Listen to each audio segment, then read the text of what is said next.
So I think the key thing about the communications acoustics aspect is that we're about getting information using sound in some way communicated from a source somewhere to a receiver somewhere. Often the receiver is a human, and so that means that things might involve speech or even music or other devices, but it's about getting things from one place to another.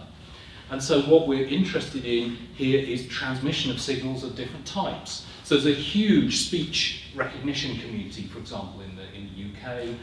That's very strong.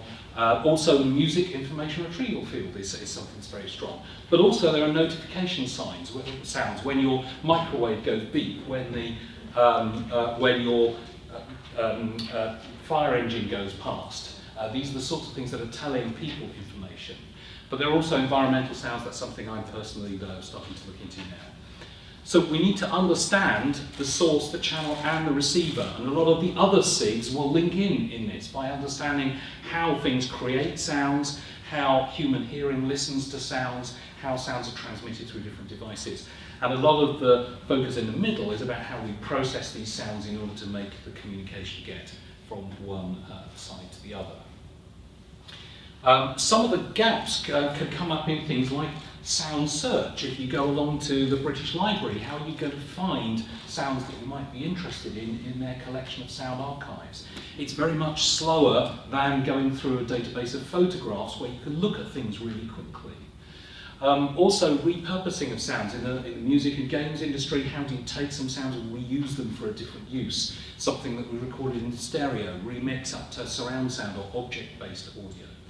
Also, automatic sound recognition. So now many people have got the sort of Amazon Alexa or Google Home at home. Could you recognize more complex sounds, music, and environmental sounds as well as speech?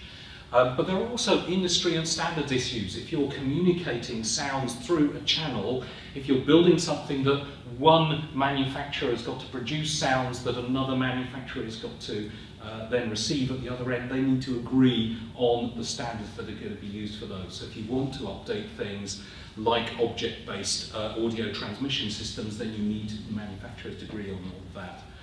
Also, we're dealing with information about people. So there are privacy issues in here. We're recording sounds from individuals who might not be happy to have their conversation recorded. My conversation is being recorded here for people to listen to afterwards, but you might want to be aware that if you shout too loudly, that will also be transmitted perhaps to people listening to the event afterwards. So I think there are many opportunities for collaborations between the communication acoustics area and other special interest groups. The physics of sound transmission, musical instrument modelling, how human sound production changes, digital signal processing, and of course the machine learning and AI deep learning is something everybody's talking about at the moment. As well as human listening and perceptual quality assessments, so the sort of noise type assessments, as well as things like hearing aids, cochlear implants, speech recognition and speech synthesis, and the computer analysis of sound. So all of these are different communities on themselves. How do we link them into the acoustics community here?